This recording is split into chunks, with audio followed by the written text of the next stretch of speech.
Greetings and welcome to Transport Fever 2. Many people have told me that they get frustrated by going bankrupt in the early part of the game. So in this tutorial, I will show you how to choose a map and start off your transport empire for a safe, easy, and profitable start. If you want to absolutely guarantee a great start, you need to choose a map carefully. I'm going to use the settings I enjoy playing with, which are a high number of cities, a low number of industries, on a very large map. Since we'll be starting with ships, make sure you have a decent amount of water. Now the final choice of a map comes with the actual industry generations, so we'll analyze the map when we get into it. The map seed I'm using is E6, capital E, capital J, with 1 tick on the hilliness slider, full water, and 2 ticks from the right on the forest slider. Next options. Since starting at 1850 is considered the most difficult start, we'll begin there on medium difficulty. Choose whatever regional vehicles you prefer. The first thing we're going to look for on this map is a cargo water route for ship transport, since ships have a very low cost for infrastructure. This particular map has an absolutely perfect start where one ship can carry all products at a profit and have very few empty legs of the journey. That route is right here, where we can see a grain farm, where we can take a ship and transport the grain to the food processing plant. That will make bread for us, which is very handy because Oakhampton happens to demand bread. So this is going to give us the ability to take a ship here with goods, a ship here with goods, and then return empty on a very, very short third leg of this journey. So what we want to do next is place down our stations and get some routes set up. The farm is a perfect place to start building our first cargo harbor. Make sure you select cargo instead of passengers. Now this farm happens to be just in range. It's quite far away from the water, so we want to put it as close as possible so that we can connect it with the road. If you look at the red thing, it says docks outside of navigable waters. We want it just inside, like right there. Now we do have to destroy one of these fields in order to get there, and we'll do this one, and I hope it will work. Yes. There we go. Now you want to drag the road until you see these tiny little things connecting, and that means that the harbor is connected to the road. So if we click this, we'll destroy the field, and this is what we want to see. We want to see that farm light up. Now make sure that this is clickable and it lights up in your game. Now then, the next place we're going to tackle is the food processing plant. Go ahead and put our harbor right out here, and that just needs to connect to the road as you see, and it's already in range there. There we go, click that, that's just fine. Now then, the last place is going to be Oakhampton itself. Now, since it's quite far away, I recommend dragging the road down to the shore first, and then seeing how close you need to place the harbor. There we go. Just rotate this a tiny bit, and again, look for those tiny little lines that are connecting one thing to the other. We can have this a little bit far out just for amusement's sake and ability to build further out into the water. When we click on this, we see that it doesn't serve any part of the town, so we're going to need truck stops to fix this situation. Let's go ahead and click on this and grab a truck station. Now the truck station is going to allow us to store products here and send them into town. Now if you need to adjust the rotation on this, you can press Shift, N, or M to do slight adjustments. And there we go. I think that looks very nice. We'll also put in a road depot. All right, we want to have this a little bit close to the dock, but kind of not too close to that station. So we'll put it right up there. Next thing is the truck unload stop. Now, if we look in our cargo demand here in the overlay, we'll see that the people who demand bread are on the right-hand side of the city. The industrial sector demands machines, but they're on the left. I kind of want to train this city, so we're going to build a road here. And do it as cheaply as possible. Now I want to build it beyond this building because it's going to cost money to tear it down. So we're going to try to just go straight across here-ish and not destroy that building, just destroy one of them. So there's this one. Let's extend this road a tiny bit upward. There we go. And then do another road going this way. This is going to have a framework, build a framework for our commercial buildings to start propagating. And to that end, we're going to put our drop-off station right in the middle here so that it covers all of the bread icons that we can see. I'm going to put it on the right side of the road on the top there because I like my trucks and things to go usually counterclockwise. I don't know why. It's a thing. So we can go ahead and set up this line right now. Go to a new line, and this is going to be road cargo, Oakhampton, I think, ship cargo. This is going to carry our ship cargo around the city. That's just my naming convention. You can do whatever you like, of course. So we're going to click from here to there. Now make sure that you select this one to be a full load, and I want it to wait forever. I want the trucks to be just waiting. I don't want them to be creating traffic in town just by going around with no cargo, because they will if you leave that to anything other than unlimited. They'll go with partial cargo or no cargo, and I don't want that to happen. That's another good reason to have this truck station way out of town, because as we have lots and lots of vehicles, they can actually pile up on the sides of the road and cause a traffic jam if you don't have them in a specific area or on a particular side of the road. Let's go to the depot here and buy vehicles. We can sort these by the types. Let's click on cargo. We have a European horse-drawn carriage. Again, this does not matter which vehicle set you chose in the beginning. They're all relatively the same. So I'm going to start off with 8. And if I just press 8, it still says buy for 23,000. Well, you have to press enter, or you can use the little tiny itty-bitty unusable arrows to do this as well. But I just like to press enter, buy for 191,000. And we're going to set these to the RC Oak SC line. There we go.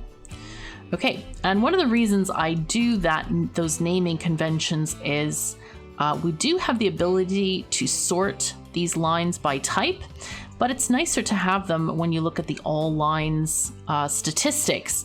They will be in alphabetical order by type, and you can also sort them here, but it's kind of just nice to have them that way. All right, for our next line, we need to get these ships going, but first we need a shipyard. Let's build one of those right here. Let's build it out here. That will be very nice. Not deleting any fields, kind of important not to delete fields. Let's click that right there. Now let's set up a line. Now this new line is going to start at the farm. We want to have a full load at the farm, and we want our maximum waiting time to be unlimited. No, not unlimited, 1 minute. We want it to be 1 minute. Now, when you're starting the game, when you add this station to the line, which I think we need to rename, but we'll do that later. What I usually do is have it wait for a partial or full load and have it wait for 1 minute at a time. Now this item here, this is not the maximum time they're actually going to wait. This is the time they're going to wait after each product is deposited. So if you have 24 loaves of bread and another loaf of bread gets delivered to the ship, this time completely resets. So you could have the ship waiting basically forever almost. So I try to do 1 minute so that if there's no more production, it can just leave real quick, but it will wait for production.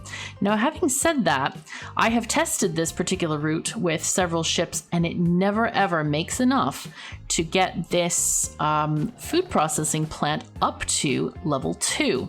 So we're going to set it for now at pick up any load, or load if available. So it's going to pick up stuff that's available, and then it's going to leave.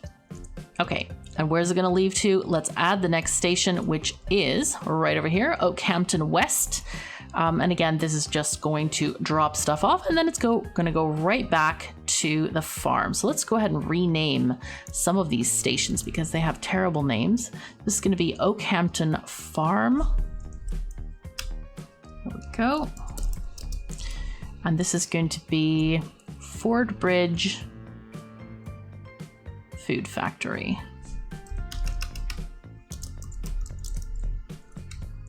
There we go. Very nice. So that's going to allow us to look at these stations and like, okay, that's what that is.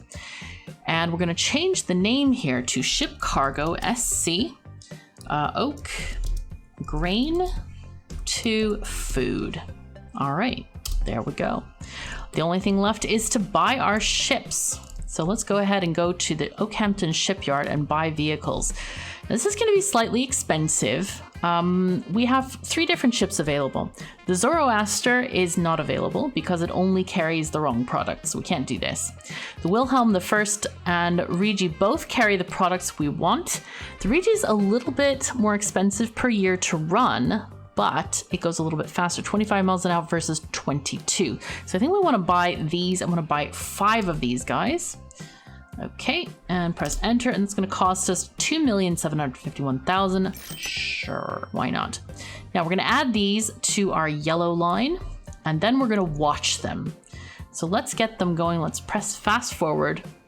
Now, hopefully the first one is going to go to the grain farm, which is right now producing tons and tons of grain, waiting for these ships to come and gather it. Now, the first time they come, it's going to be very slow, but don't panic. It's just fine. In fact, let's stop the date right now, or stop the time, and repay as much of our loan as we can so we don't earn extra interest.